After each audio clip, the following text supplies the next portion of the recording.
අයිබෝවන් මම ඩොක්ටර් ධර්මපාල විමලගුණ මා නැවත වරක් ඔබට වීඩියෝවක් ඉදිරිපත් කරනවා පුනර්භවය සහ පුනරුත්පත්තිය පිළිබඳව. එහෙමනම් භවය කියන්නේ කුමක්ද?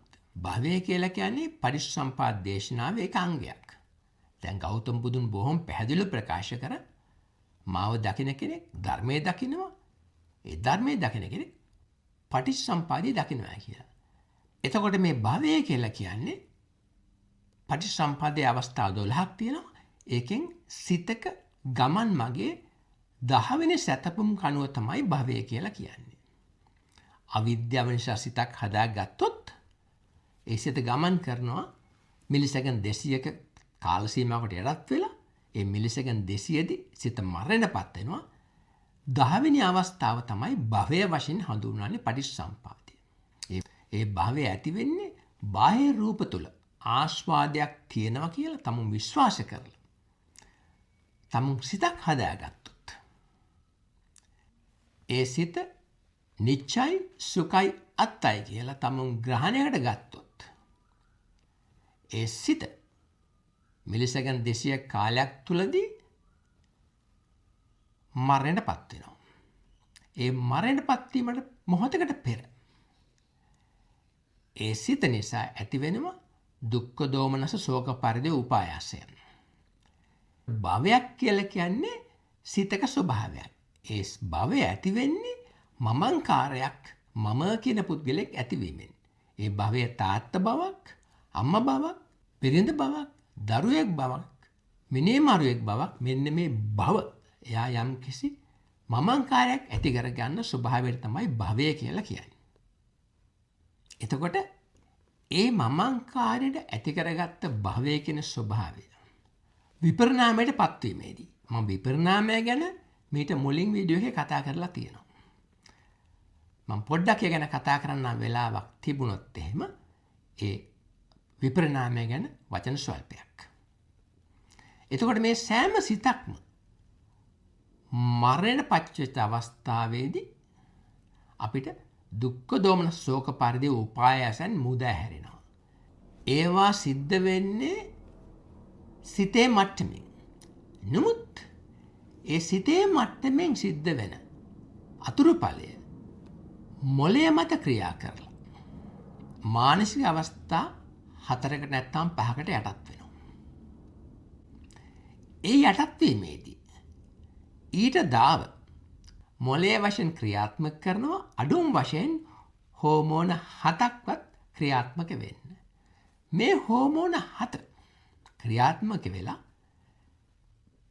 ශරීරය තුල කායික රෝග අවම වශයෙන් 11ක් 12ක්වත් හැදෙන බව වෛද්‍ය විද්‍යාවේ විස්තර වෙලා තියෙනවා. අපි බලමු මේක මොන ආකාරයෙන්ද වෙන්නේ කියලා.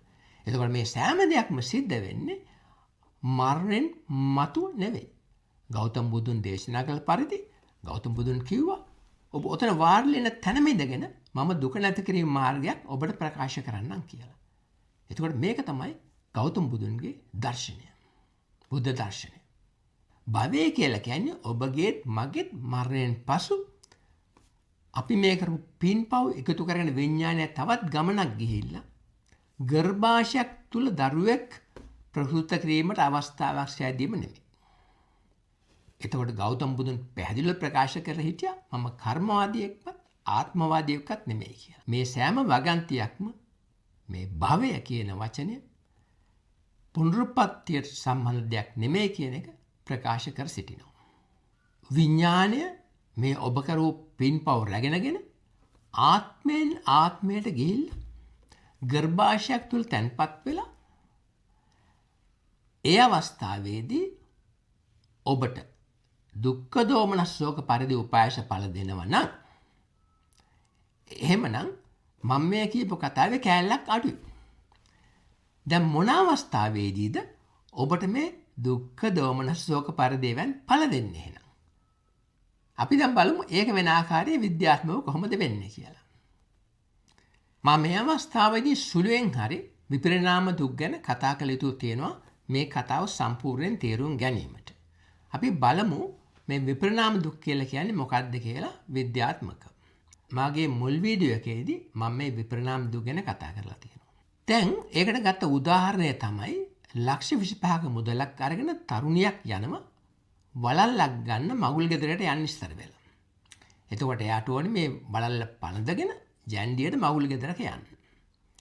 එතකොට මේ ලක්ෂ 25 අරගෙන ගිහිල්ලා මුදලාට දීලා කියනවා මුදලාලි මට හොඳ වලල්ලක් දෙන්න කියලා. ඒතර මුදලාලි රත්තරන් බොඩු සප්පුවේ අල්මාරිය අරලා පෙට්ටියක් ලස්සන දිලිසෙන වලල්ලක් දෙනවා.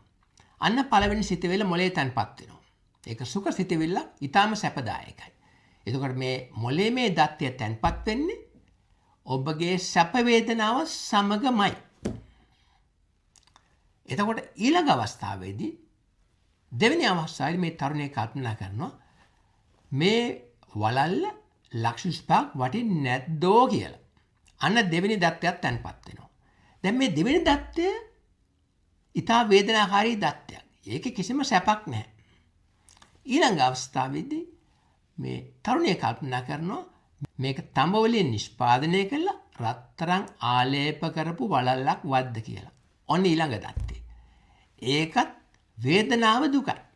ඒ දත්තයත් අර පළවෙනි සැප වේදනින් දත්තේ වටේ තැන්පත් වෙන්න පටන් ගන්නවා. මේ ආකාරයෙන් දැන් මෙයා කල්පනා කරනවා මේ වලල්ල ආපහු ගෙනත් දුන්නොත් මේක මට එපා කියලා මුදලාලි ගනින්ද කියලා. ඒකත් ඒ තරම් සැපක් හිතෙන වේදනාවක් නෙමෙයි. ඒකත් තැන්පත් වෙනවා. ඊළඟට මෙයා කල්පනා කරනවා මේ වලල්ල රැයට ඇවිල්ලා මගේ බෙල්ල කපලා හොරු අරන් යයිද කියලා. ඒකත් ඒ තරම් සතුටක් නෙමෙයි. ඒකත් තැන්පත් වෙනවා. ඉතින් මේ ආකාරයෙන් මේ දත්ත මේ වලල්ල වටේ තැන්පත් වෙනවා. ගෙදර ගියාම පුරුෂයා බනීද? බැරි වෙලවත් මගුල් ගෙදර ගියට පස්සේ ඒ ඉන්න අයට මීට හොඳ වලලු තියෙයිද? මේ දත්ත ඊටා වේදනාකාරී දත්ත.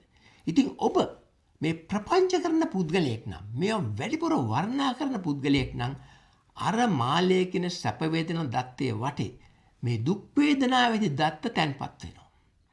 මම විශේෂයෙන් සඳහන් කරා මොලේ ඇමිග්ලිඩා කියන ස්ථානයේ තමයි මේ වේදනාවල් තැන්පත් වෙන්නේ.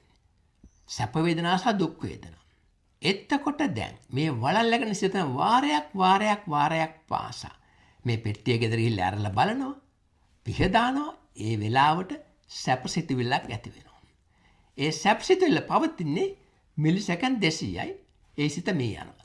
සැප වේදනාවක් හැදෙනවා එතකොට. ඊටා සතුටු වේදනාවක් සැප වේදනාවක් හැදෙනවා මේ අවස්ථාවේදී. නමුත් මොලේ ක්‍රියාකාරීත්වය පටිච්චසමුප්පන්නයි. මොලේ දත්ත ප්‍රදානය කිරීම මටවත් ඔබටවත් ඕන විදිහට නෙමෙයි වෙන්නේ. ඒක මොලේ ක්‍රියාකාරීත්වයක්. ඔබ වාඩිලා පොඩ්ඩක් ඉඳගෙන බලන් ඉන්න ඔබට එන සිතිවිලි ඔබ ඉන්වයිට් කරලා ඔබ ආරාධනා කරලා එන සිතිවිලිද. ඔබටම ලැජ්ජ හිතෙනවා සමහර සිතිවිලි ගැන.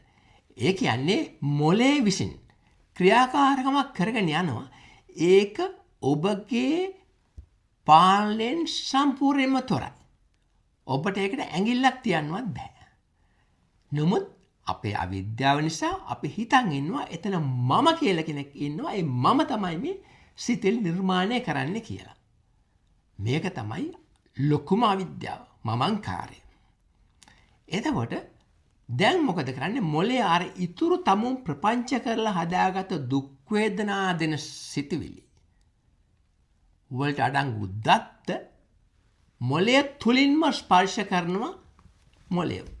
ඒකට තමයි කියන්නේ ධම්මාරම්මන කියලා. එතකොට මොලේ තුලින්ම එන දත්ත මොලේම දත්ත ස්පර්ශ කරලා මේ දුක් මුල් ස්වභාවයට ඇතිවෙන වේදනාවල් ගෙන දෙන්න පටන් ගන්නවා කෙලවරක් නැතුව අතෝවරක් නැතුව.